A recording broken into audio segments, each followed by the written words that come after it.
I feel comfortable looking down. Yep, got it. Oh, we got this. We got Get my documents together, Rhonda. documentation in the building. I got my bright. I had to, pink is my color, so get your, you got to get your head, get your hair slicked down, some lip shine on for you, for the interview. Welcome to Autism and Goodness. My name is Tiffany. I got a special guest today over there. You want to tell people who you are? I am Auntie Rhonda. Auntie Rhonda. Yes, I am James' auntie. Just yes. Auntie Rhonda. Auntie Rhonda. So, and my sister, of course. Of course. We thought it'd be good to bring her on and just have a informal discussion about James and just autism in general and special needs stuff. So Auntie Rhonda, so do you want to start off with your personal experiences with James? Sure. Yeah. My personal experience has been learning pretty much just like you and James Sr. Just learning about autism. I had no idea what it was until James, brought it to our attention. Had no idea exactly what it was. My experience with him, I've seen his growth and just the way he interacts with me. Every time now I come over, he gives me gives the best hugs. Best hugs. But I do remember there was a time where he didn't do that, where you would have to prompt him to, say hello, hey, your auntie's here. You don't do that. You don't have to do that anymore. So he gives me the biggest hug. So over the years, have seen his growth.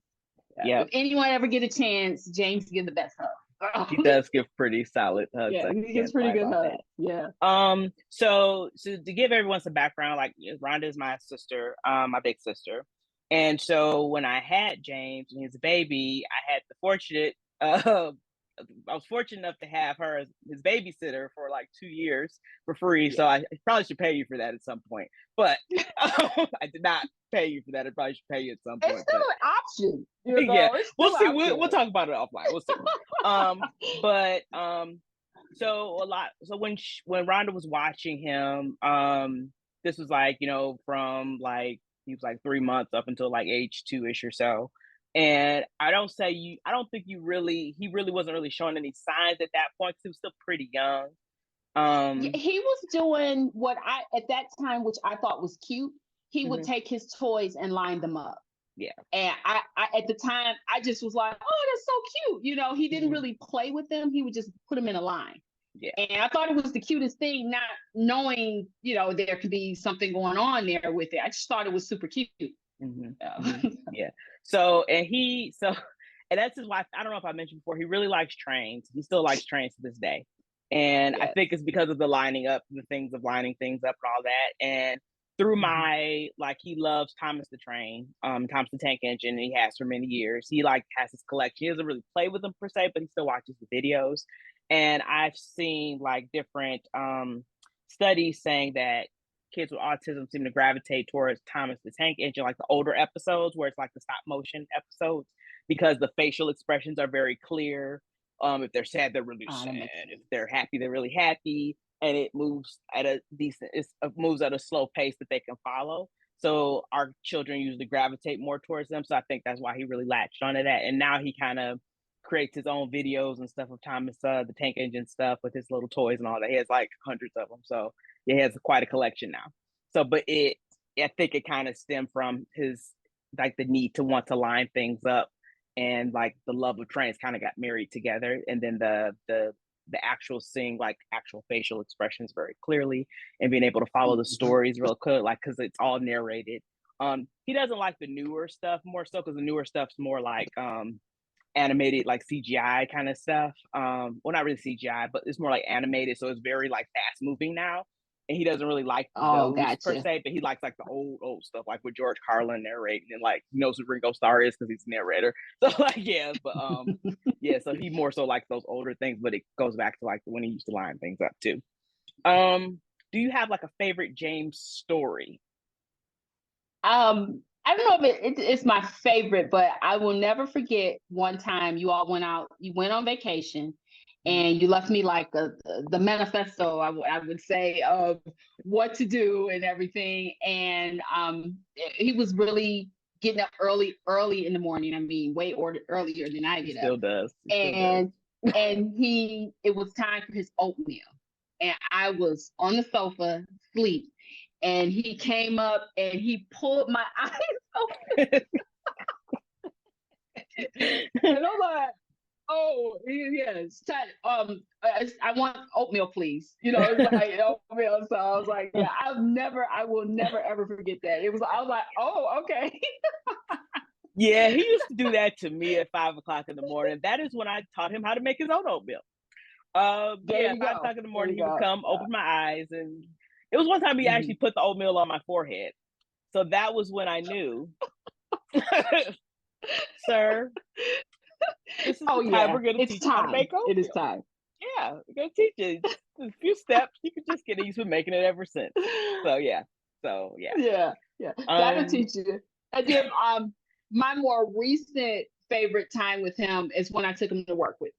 So okay, you want to talk about that a little bit? Just to see him interact. He really focused on interacting with everyone. As soon as someone walked up to him, I would introduce him, and he would retell them, "Yes, my name is James." And they'll ask me, "You're having a good time?" He was like, "Yes." He was making eye contact. And in some areas, like he didn't want to take his sunglasses off, so I didn't force it. And I figured, like, maybe that's comfortable for him to, keep his sunglasses on. But you really could see, like, how he really wanted to interact with everyone. He was talking and saying hello. And so it was, I just sat back and just let him go and stuff, and let him do his thing. So I think that's probably one of the more recent favorite memories right now. Cool. How do you think your experience with James changed how you perceive autism and like special needs? I feel like I have more patience, and I'm more keen to people, and not so judgmental of when you see things. You can be out shopping and you'll see things, and in the past you may be a little judgmental of the people, or what they're doing, or how they're interacting with you. Now I'm just like, I give everyone grace. I don't know what's going on, so I'm going to treat them with just as kind as I would anyone else. So I think it has taught me that, to kind of look out for that, listen more to people. I feel like I listened more before, and I didn't listen. Like, whatever you said. But I feel like now I'm a really good listener. I really listen and try to key in and listen to people and see where I can help them maybe. So I think James has helped me with that quite a bit. And you, of course. Learning from you. I would say, like, for me, in addition to that, like, I always kind of pay somewhat attention to, like, people that are homeless.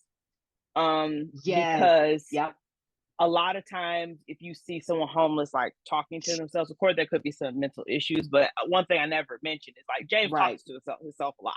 Like, he actually does what's called scripting. And so he'll, like, just sit and script out, like, TV shows he watches Thomas the Train. So he's like reciting that constantly, or singing, or he's just constantly like kind of talking to himself. So I always think of, like, if there's someone that's homeless, whether it be like just like either like a mental health issue, or just they just might be on the spectrum, and that's just what they do. That's how they just cope. Just what it is. So, and I've taught him, because he used to do it like all the time. He used to even do it in school. And I want to say, like, maybe early in elementary school, we when the teacher was like, "Yeah, the dude is just scripting all the time." So we kind of like, so I was like, I know it's a comfort for him to do it, because sometimes he does it just as a comfort. So he'll do it at home a lot. But when he was doing it at school, we kind of worked out a thing where we sat down and talked with him of, like, it's okay that you do that, but there's a time for it. So when we're in school and we're having a lesson, it's disruptive to the class. So if you need to take a break, ask for a break, and then you can go and do your scripting or whatever you need for your comforts. So at home, he kind of does it all the time because he's at home.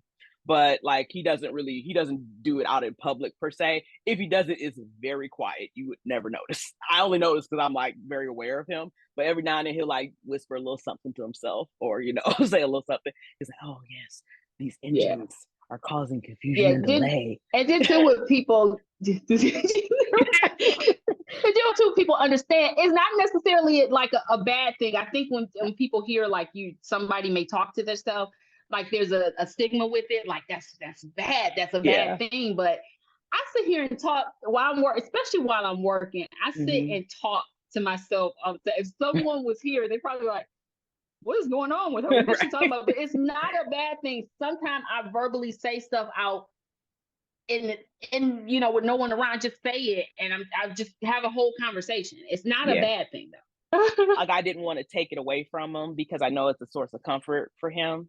So it was more so like managing it and like everything, like even when like when he used to have meltdowns, like we was like little, like he had meltdowns. But we've taught him, well, in school they taught him this thing called like zones of regulation. And it's basically like trying to kind of categorize your feelings and knowing when to have, like when is it appropriate to have certain feelings, and like okay, so like if you broke your pencil, that's not I gotta fall off the floor and die, like that's not right. Yeah, like trying to understand like when to and how to regulate your emotions. So he's learned a lot of that, and I think he's come along. He doesn't do anything what he used to do when he was 3 and 4. But even so, yesterday we had went out to dinner for my mother-in-law's birthday, and it was at hibachi place. And part of me was like, I know he's not gonna like the flame. Well, he's been to a hibachi place where he didn't like the flames. So as soon as they do the whole production, they do the big flame and everything, he immediately grabbed my hand. And it was like, and grabbed my hand over back. He was like, so like, this is not good. Right. He was like, so I had to kind of talk him through, like, no, it's okay. Like, yeah, you want to need to squeeze, I was like, yeah. And then like when they do that, the big flame in the beginning, and then they do like they make the onion volcano thing. So I was like, they're gonna do one more flame, and that should be the last flame. Okay. So he's very good at self-regulating, and knowing when he needs some type of support or comfort. So there's instances where he it's few and far between where it's like he's not in control. So he's learned how to kind of manage himself properly, and I think we've worked a lot to try to get him there without taking away the things that make him comfort. Like some kids like to have fidgets, so he doesn't really use fidgets, like little toys or something they want to sit and squeeze, or like the fidget spinners. Everybody's using fidget spinners, but really that was something that kids with autism used as like comfort. So he's not really a fidget person. I never knew that. Yeah, I didn't know that. I remember the fidgets, but I didn't know that. Okay. Yeah. So like that, the fidget spinner. That was one of the reasons why I didn't take his glasses. Yeah. So the fidget spinner was because it's a name, fidget spinner, but that was just like a thing for someone to use like comfort with autism. There's also things like you can click that are fidgets. There's some people with autism that just use like little stuffed animals or something, or stress balls, just something to like help calm you. He doesn't really need those. He's never really needed a fidget, but it's been more so like just having him putting pressure on his hand and squeezing his hand. And that technique we learned like when we were doing therapy when he was like 3-4-ish years old. So, and that was kind of stuck with like, that's his main thing. Or like now we're just learning about if he's at school and he's like overwhelmed at school, just knowing when to ask for a break. So we're just kind of working on that. He's been doing a lot better with that. So, but it wasn't really about taking like those comforts away, but more so helping him kind of manage when it was appropriate to do certain things. So to use it. Yeah. Oh, that's good though. Yeah. How would you say you advocate for people with special needs? How I advocate, I mentioned listen. For you, I would do just about anything or be there for whatever you need. So whatever you need, I'm there. You already know that. You already know. So side note, Rhonda used to beat up people for me when I was a kid. So I've never gotten in a fight before when I was a kid because she would go beat up people for me. So thank you for that. So, and she probably still would beat up somebody if I asked her. So, I'm pretty sure I would. I'm pretty sure. Well, that knee a little, older now, but I on the bad knee and everything. Yeah, so that's this little side note that she would actually beat up someone for me. She has before, or cuss people out for me. I've never asked, but Pretty much. pretty much, yeah. Pretty much. Yeah. I'm sorry. Go ahead. Finish. Yeah. No, but yeah, for just listening any way I can help. I feel like the career or the job I have today is helping advocate for people with disabilities, and of course for the aging community. So I feel like that I feel good in this position that I'm in because I feel like I'm helping.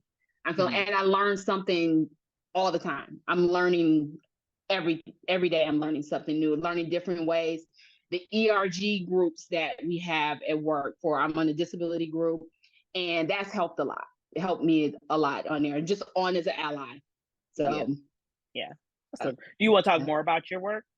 Oh, sure. So I work for Best Buy, and Best Buy Health has I know people you hear Best Buy have health, but I work for Best Buy Health, and I work in the division for Medicaid, and we provide personal emergency response systems for people with disabilities and for the aging community. A lot of people think of the personal emergency response as just with people that are older and that they've fallen and they can't get up.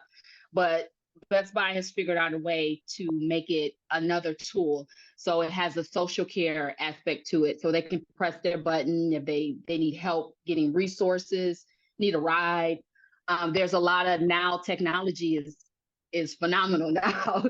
So there's a lot of nice wearables that can be worn. They have GPS on them. So if they get lost, or if a caregiver or you, for example, or a parent is looking for your child, they may have got lost somewhere. The device have GPS tracking on them, so you'll be able to find them. But they're really good. They're a really good source of another resource that you can use. And I think it helps them feel more comfortable and feel like they have someone right there at any time. Even if you're not around, if the caregiver's not around, they have that wearable, they can press their button and get the assistance that they need. So I think it's a good option for them. Yeah, that's awesome. What are some things that you would like people to understand about autism? You gonna go there, huh? Oh Lord, you had to wipe her brow. Oh, Lord. The thing that bothers me the most is that people are not sensitive to other, just so much people with autism and any kind of special needs. They're just not sensitive to other people and how their differences are. A good example is the R word. I'm not going to say it on here, but I think pretty much everyone knows that when I hear it, I can speak to that. That's something that I've learned to listen and just explain instead of flipping out. Because I would hear it in my head, but in the back of my head, the first thing is like, oh no, you didn't say that, you know what I mean? So I take a step back, and it's about educating people. Why you shouldn't say that word, and why it has this stigma and stuff to it, and why you just don't use it. Just don't use it. But that, I think, is something that people need to be sensitive to other people that have differences than you have, and stop using these words. If you think of it, the R word is like saying the N word. That's how I look at it, and I feel like everyone else should look at it that way too. But that's just listen. Yeah. It's funny. Well, not funny, but like I find it interesting about the R word. There was a time where I did something at work where I spoke about like my experience with James, and then I got on the phone. I had a call at work, and I got on the phone with a coworker, and they like committed, not someone I work directly with, but someone that kind of works like on another team. And they like, first of all, I want to commend you for sharing your story. It was just, I was just in tears, da da da. And then so I was, oh, thank you, appreciate it. And then we got to talking, and then it was about the work thing that we were talking about. And then he had said, yeah, why would I do that? That would be our word. I was like, you literally just have a child with special needs. So I just kind of got quiet, like, okay, so we're not. So everything you just said kind of just got erased because you just you just messed up. Yeah, and people do. I think they've been using that word for so long they don't think about it, and so that's in my head. That's what I'm thinking. Okay, they've been using it for so long. They're not educated on why you shouldn't use it. Because I've had two coworkers that did that, and I was like, let's breathe and explain. You can't fight everybody. So. I know. Breathe and explain, because everybody don't know, my connection and my family and things like that. Just breathe through it and just explain. Okay, just don't use sleep. Please don't do that. I've had several experiences with people who knew and still used it. So and I just kind of got quiet. And then it was one time, it was a coworker a long time ago where like she knew about, our situation and everything. And so she had said it in a meeting, and I just kind of looked at her like this. And then I think it like hit her, because you just saw like the blood drain out of her face. Like he just all, and then she was like, oops, oh my God, oops. I'm so sorry. I loved you. I'm like, I because for me it's like it gets me upset, but it's like you're trying to retrain people who have been thinking this is okay to do for so long, and you got to kind of for such a long time their brain. And like that word it's not, it was that word intentionally was created as a derogatory term. Like it, because it's part of a medical term, but the medical term is not saying that's the person, you know what I mean? And then the way that you're using it as you're saying that someone is less, someone is stupid, like you're using it in that way. So it's like it's not, you're not even trying to be medical. So yeah, and they're not, like, I don't, like, James is not stupid. He's not, you know what I'm saying? He's not any of those things. They're just, people have with autism just have a different way of thinking. They have a different way of doing things, and yet it may not be the way you do it, but it does not make them stupid by any means at all. So well, I've also had people they'll say, oh, they're on the short bus. I'm like, well, my son does take a small bus. And they're like, oh, we're not talking about him. I was like, well, who are you talking about? Because he takes a small bus. So who are you talking about? So then I'm not talking about him. He's smart. I'm like, well, but you're talking about him. What do you mean though? Him and his friends that have to take that bus to school. So yeah, I was like, he's VIP. That's another one. Yeah, exactly. Yeah, that's another. I forgot about that. That's another one. It's like, oh, so what do you mean by short? Explain to me exactly what do you mean by short bus? Because my nephew takes the short bus. Right. So, like, I'd like to understand what you mean by that, because I know what it means, but what do you mean? To me, it's VIP. But it's VIP status, exactly baby, all the way curbside. You're not standing at no bus stop like a simp. He getting picked up at the curb. That's right. Front step. VIP all day. All day. I don't really have any other questions. I don't know if it's anything you want to share or kind of go into, or let me ask you: is there anything that I can be doing to help advocate? Like, is it? At least I know on my list, even to answer that question, I do feel like I need to spend more time with. That is something that it's been like I'll come over to visit and things like that, but I think I need to spend more, maybe one-on-one time. We hang out, go somewhere or something to that effect. That is on my end, but for you, what would it be that you would need? Any wow, that's a loaded question. How much time we got?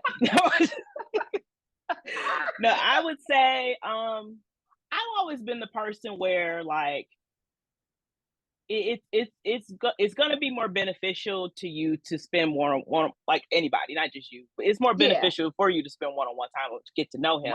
Because for him, I'd mentioned before in the episode where I interviewed him after, it's like him remembering names. He remembers names of people he finds very important to him. If he's not remembering your name, then so he's like, sorry about that. On your name, then you may not be as significant to him. He always knows your name. Like I think he had wrote something that he's like, you were one of his favorite people or something like that when we were doing something. Yeah, he's like, Auntie Rhonda. I was like, oh, okay, all right. but yeah, like it's always I never will force it's always what you're comfortable with, you know. Yeah. If you want to spend a day with him, more than have you like we have Yeah. the schedule's pretty much the schedule, so like he has room. Or if you want to Yeah, we plan to take him to go. any of the things that he participates in, you could totally do that just to get an idea of kind of Yeah. his world. Yeah. But I never really pressed the issue about anybody in particularly wanting to spend time, because it's Hmm. if you don't, you don't, you do, it's up to you. But it's the most Yeah. beneficial to Yeah. really understand him, and just Right. understand his day Right. to day.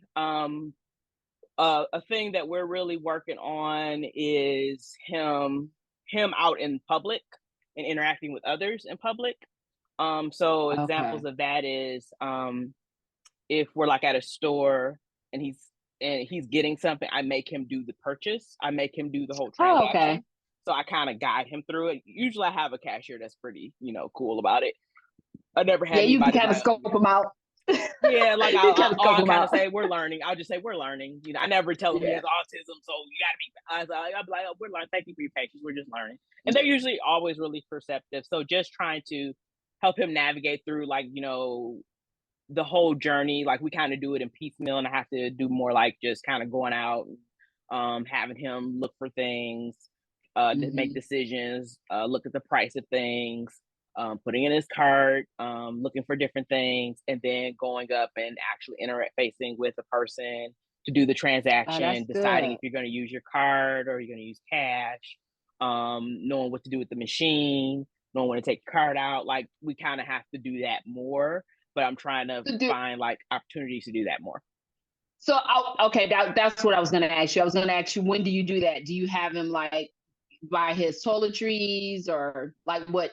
When? But you just answered is to find more opportunities to do that. But Yeah, that's because good though.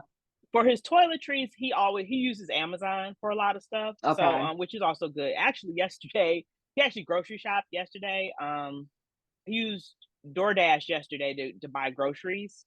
So he put a list up like he normally, I know but everyone else, like when he needs something from the grocery, he writes this list out, or he'll say, I'm very low on OJ, I'm very low on milk, like anything that's like perishable. Like of course we have to get from the grocery store. He'll write us a list. Yeah.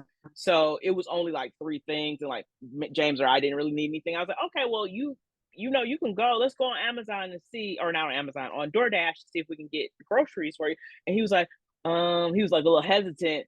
I was like, you want to order it yourself? No, you can get it. I was like, no, you have the means to get it. You can get it. So Yeah, I you made got him it. go on it. So I kind of walked him through it. And luckily, all these had like free delivery yesterday. I don't know if it's like a thing that's going on all the time, Oh, but he was able to visit like um, pizza rolls and all that stuff. I So he think for ordered it. President's Day, yeah, I Gotcha. think that's what it is. Yeah. Okay. Yeah. Yeah. So Oh, he was that's able to good get though. yeah, he was able to get free delivery for all these. So I walked him through that, and then so I wasn't here when his delivery came. So we have our DoorDash set. They always just leave it on the porch. So I Hmm. texted him later, said, "Did you get your groceries?" Yes, I did. He put everything up, and so by the time I got back home, I also had him get flour, and he didn't know where the flour went, so he just had it on the counter. So then so I Hmm. got home, I was like, okay, and then he was like, "Well, how did I do, mom?" And I said, "You did great. You got everything you asked for. Nothing's missing, so you did great."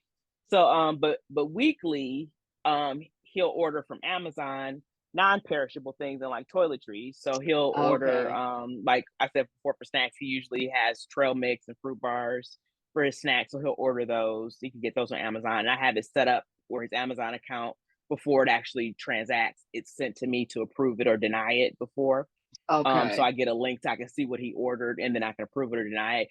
Lately, he's been really good. I haven't had to deny anything. It was early on where he was, it was like something where he hit the fruit bars was like like Get a case. a case of fruit bars. I'm like, sir, we don't need a case. Let's go back and just. So now that he's pretty used to it, it was something Yeah. else. He wanted Cheetos, and it was like a case Mhm. of, it was like a pallet of Cheetos, and I'm like, why is these Cheetos like $300? It was a pallet of Cheetos. Like, yeah, you don't, sir, you don't need a pallet of Cheetos. So we Can denied you that. imagine? You imagine the delivery drop off in your Yeah, day. so that's why we have it set up so that I Palette. can review it before it goes through and transact. Oh So man. so yeah, but just kind of stuff like that, I just have him do that. So that's helpful for him to do, because I mean, we that's how our world. How many times you order from Amazon every week? So Yep. It's good for him to Yep. know that too. So and then Yep. he's ordered from DoorDash before, just like regular food from a restaurant. He's ordered from before. Mhm. We still kind of have to walk him through because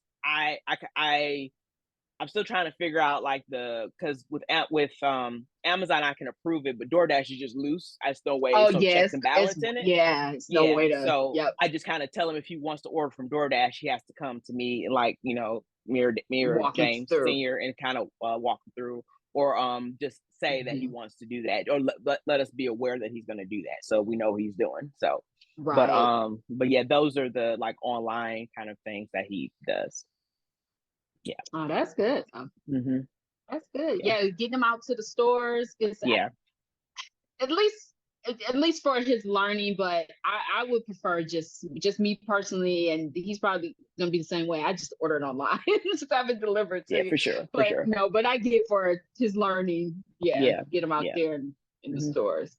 And then just anything where like new experiences, he can do things he hasn't done before. Yes. Like he'll Yeah. pretty much go anywhere. Like if you say James, the Hmm. only place he would just not want to go to is like some place that has loud noises or some place where it's like dark, Right. like laser tag. He won't go So, laser tag. or would he go like to the theater or no? Yeah, he go to theater. Because He go to movies. I know Yeah. now some theaters have special like noises for sensory. It Mm-hmm. depends on which theater you go to. I know the Yeah. one out by me has a Yeah. thing like that. So Yeah, we went to one movie. I can't remember what movie it was, where it was one of those autism friendly, sensory friendly hmm. movie showings. And basically what they do Yeah. is they don't turn the lights all the way down and the volume isn't as robust as it normally is. But Oh, okay. he, for the most part, he's fine in a movie theater. Like he's Hmm. fine. He actually Hmm. went to a wrestling event with James not too long ago. And they have like Oh, explosion. He just took his noise canceling headphones. And for, okay. Okay. for the Okay. most part, because I explained, because James said he was taking them, and I explained to him, I talked to Juju, I said, do you know that there's going to be loud noises, a lot of booms, are you okay with that? Yeah, I'm okay. So he has noise Took canceling his headphone. headphones that you take at like the gun range. He has those kind of headphones. So he just took Hmm. those, and I didn't hear any He was issues, so I'm fine. assuming he was fine. Yeah. And I asked him, how'd you like it? He said he liked it. So yeah, but for the most part, the only thing that I think he would definitively say no to is like a laser tag because of the flash, like the lights and all that. Yeah. Yeah. Yeah, yeah. But for the most part, he'll go pretty much anywhere. So Hmm. yeah. Like I think there's like we went to what's it over that's by you, Huckleberry, the train. They have a train, it's called Huckleberry's, I think it's Huckleberry That's Railroad. by me. Mm-hmm. When we Really? took Oh, him on the okay. train, yeah, that's by you. Yeah. Oh, I did not know that. I thought, Yeah. you know what? I was thinking that was more towards like Dearborn or something for some reason. No, but that's Greenfield Village you're thinking of. But Okay. that out by you is Huckleberry Railroad, and that's Ah, where I we, didn't we know took him on that. the train. Yeah. Yeah, so he would like do stuff like that, of course, because he likes trains. But yeah, Oh, yeah. yeah, for sure. One I'm looking at his list of things he wanted to do. He wanted to take an art class. And I've been trying to find him a decent art class to do, A so that's decent another art thing. class. Yeah. Mm-hmm. There's a art studio that's like in Pontiac that I contacted, Mm-hmm. and they have like a open studio like on the weekends. Oh, So they said that you can, that would be really nice. yeah, so I might try to do that maybe one of these weekends or so. But yeah, I would just say like whatever you're open to do, like whatever you want to do, if you want to, just getting him out, because Yeah, like, yeah, yeah, because I was thinking like, I like the zoo, but I like the oh yeah, Toledo he'll Zoo. do that. So I was like, well, he take a road trip with me to Toledo. It's not We really a big road trip. Juju has been out of the country before, so he's been out of the country. Right, Like we flew him out of the country with him right. before, so he So would totally go on a road yeah, trip for sure. Because he has like yeah, yeah, as long as he has his phone, them headphones, and the charger, he'll go yeah. wherever you want. So Good. yeah, he's good.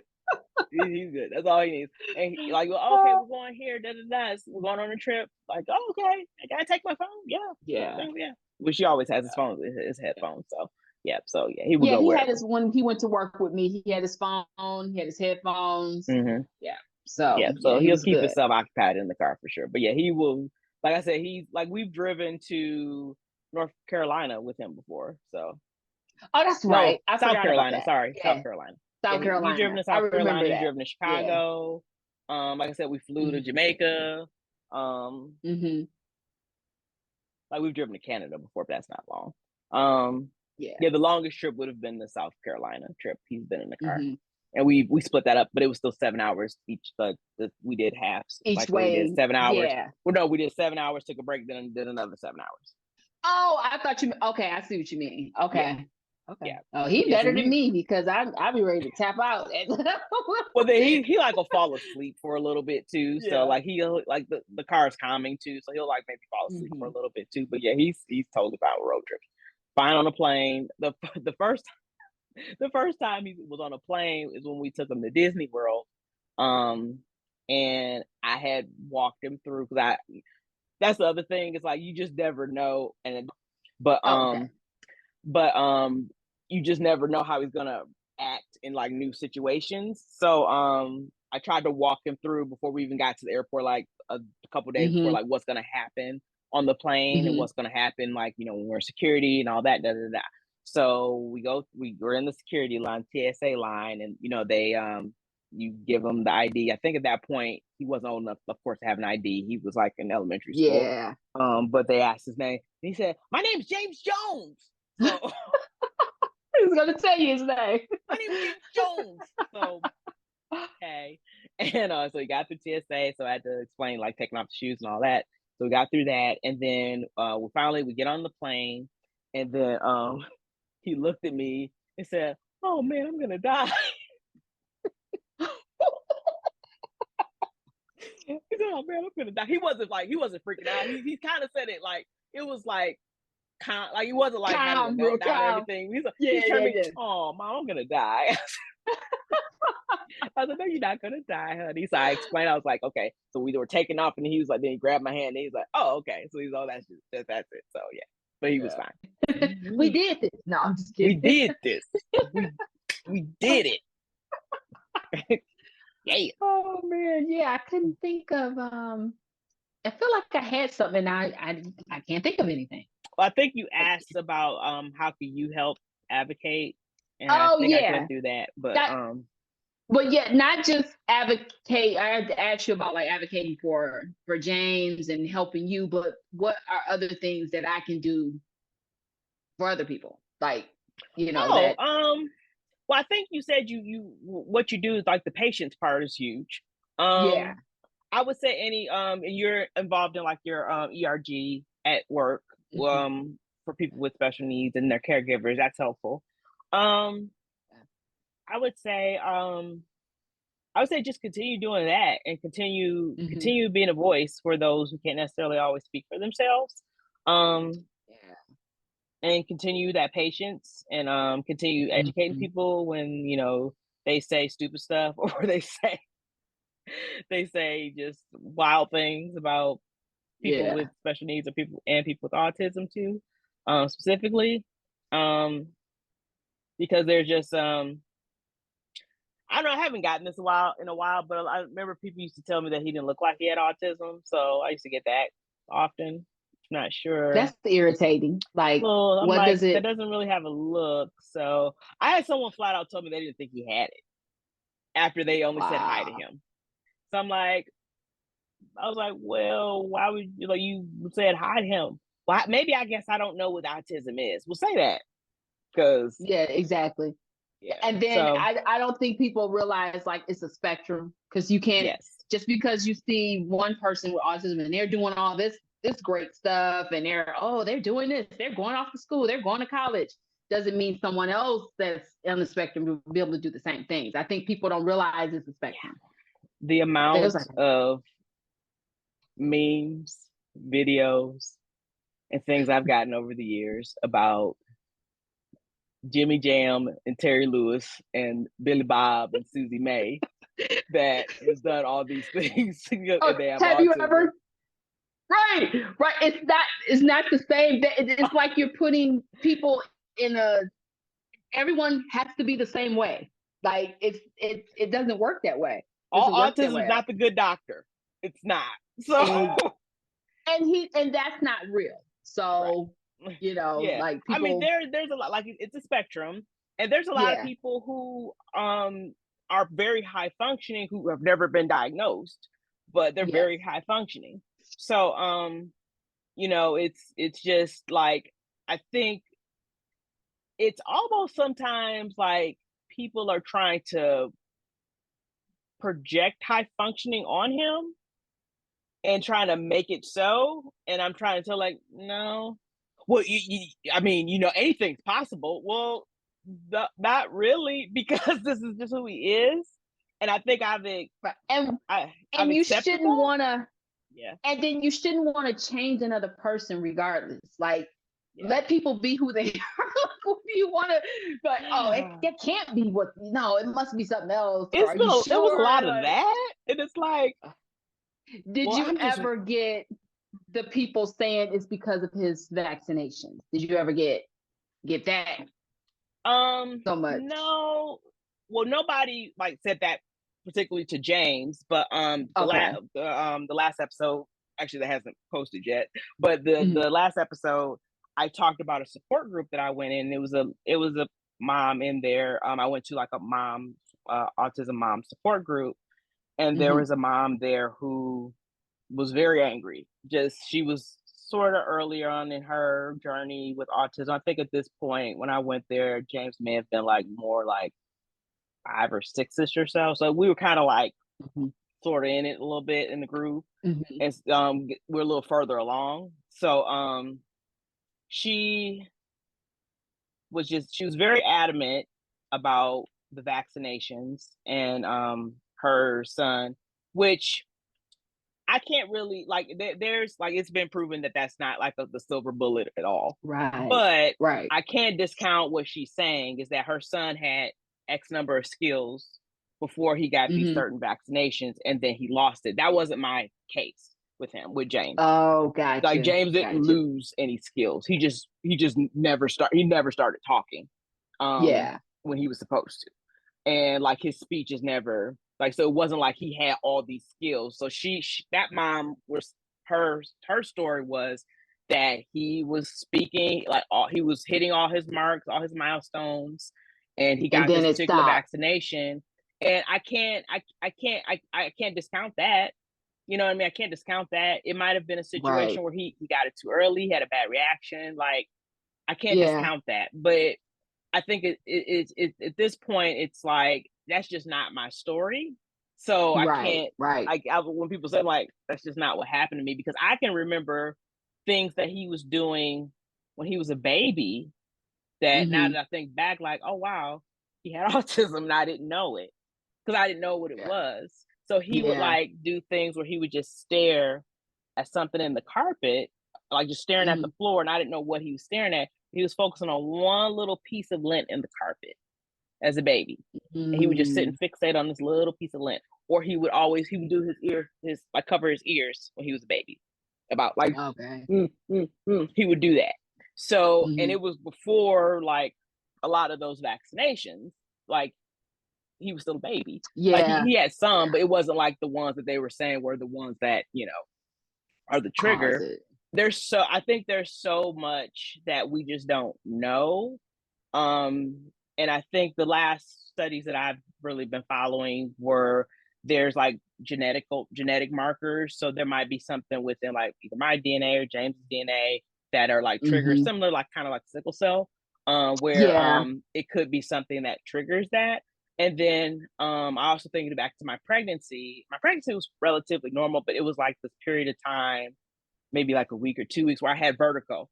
I had vertigo for no reason. I remember that. Yeah, and I'm like, never had that. What? Like, I don't know. So I think it's one of those things that's like, you don't know.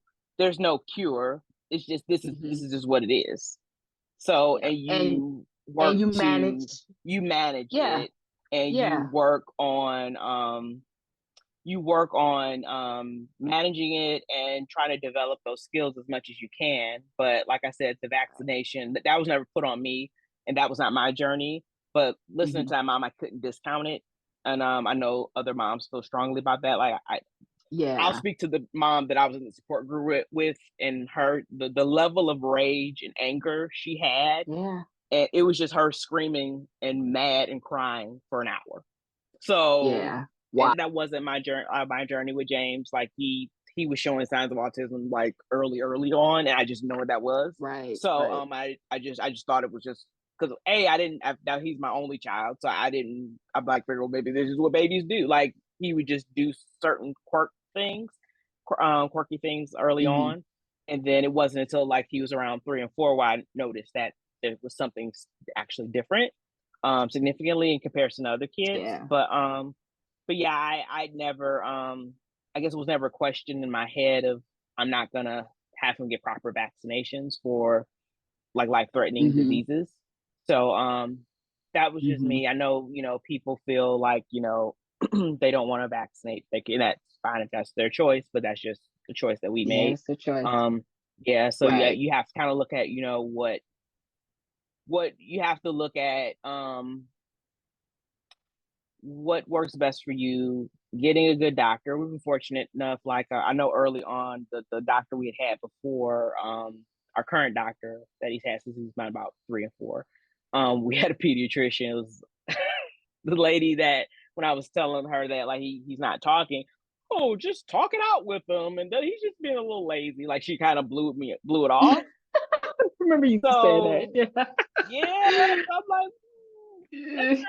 Yeah, she just totally kind of discarded let's get me. So I let's, let's think, let's get another doctor. Yeah. yeah, so I think having a doctor that you trust and you can have really good conversations with is helpful. Because if you have Mm-hmm. concerns about vaccinations and vaccinating your child because of that reason, um, just having those discussions with your doctor, because they might even recommend that, okay, well, if you don't want to get that vaccination at this checkpoint where that's recommended, maybe you want to wait later, Yeah. or something like that. But having a good doctor makes a world of difference. Like I said, like that lady was just that lady didn't mention anything about she just totally blew me off. Like, oh well, he just might just be a little lazy. Just go ahead and just talk him through everything, describe everything you're And just do doing, and it. then Yeah. hopefully he talk. He was looking at me like, why are you talking so much, lady? Like, just yeah. Yeah, I was like, what's going on? I had to I looked up speech therapy myself and found it myself and found Mm-hmm. Boma had a speech therapist, and then we had switched doctors, and then I had asked her. She's like, "Oh yeah, absolutely, I'll write you a referral for sure. You should definitely look into it if he's speech delayed."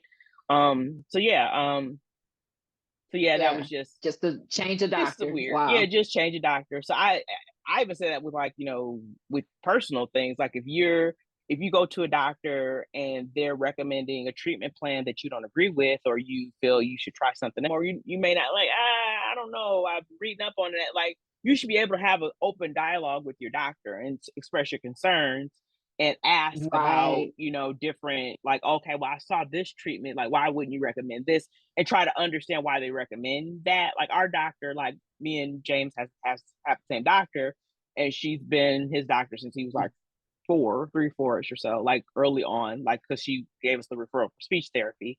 And so it was a situation where he had like some weird skin thing going on. It was like these like dark patches on his skin. And she wasn't sure what it was, but she's like, I'm not 100% sure what it is, but you should go to a dermatologist. So me, of course, going on the Google on the interwebs, I looked up where Yeah. Like we all people do. will Yeah. like we all do, where people will have dark patches because they have like diabetes. So me Mm-hmm. thinking like, well, I know there's like history of diabetes on his dad's side of the family, so maybe I asked her, she's like, I don't she's like, Tiffany, I don't think James has diabetes, but let's run a blood panel just to rule it out. So she knew he didn't have it, but she appeased me, like just to give me comfort. So we did a blood Mm-hmm. panel just to make sure that he Yeah. didn't have any like pre-diabetes or anything like that. It was truly a skin thing. And it was like, I can't remember Right. what it was called, but it was just some like weird skin thing that just cleared up that we went to the dermatologist for. But say all that to say, like, you should be able to have those kind of conversations with your doctor if you feel like, what they're saying is not truly, you're not really agreeing with it, or you want to understand, Mm-hmm. or they should be able to walk you through and explain it to you and give you alternatives. Yeah. And don't So be afraid to ask. Like sometimes I don't like going to the doctor can be intimidating and yeah, but don't be afraid to speak up and ask questions. Even if right, because I've done that with my doctor. Hey, I saw I thought I had I forget what it was. on my legs. Now I Oh, forgot the the name of it. lymphedema. Yeah, I thought I Yeah. had that, and I'm googling it. So I even said to her, I've googled all this stuff. She never shuts it down because I say Google. I know some Right. doctors is like stop googling stuff, but Right. we all do it. Like Right. we all do it. So I just asked her questions and and stuff, and she was like, no, you don't. No, Yeah. so we'll you just keep an eye. We'll just as you lose weight, we'll just keep an eye on it and see where it's at and stuff. So she Right. was right. So Yeah. And good doctors yeah. really will help you rule out things too. That's how our Yes. doctor is. Like Yes. she'll just help you. Let's rule these things out. She was like, it could be Mm-hmm. this, could be that. Let's do these tests to like rule it out, just to make sure we get that out of the way, Right. so we don't have to focus on like the worst case scenario or whatever. So yeah, I think that like with vaccinations, like I said, it's just important how to have that dialogue with your doctor if you have some hesitation or some type of any type of apprehension about it with your child, just making sure you have those Mm-hmm. conversations and understanding what works best for you and your family, your beliefs. Because I can't tell you to do or not to do it. I just know what I do for my family Right. and what our journey Right. was with autism. It didn't involve vaccinations, or any issues with vaccinations. So yeah, that was it.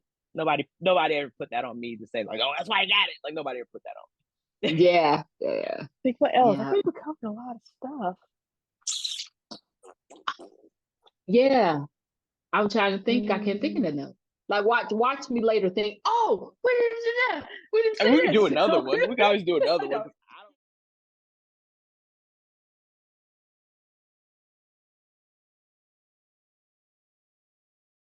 Oh, you want to say hi? Oh, Oh. hello. Oh, oh, oh. Ooh, Look. it's a Hello. bear. Rhonda, that dog is huge. Look at how big Stop his it. head.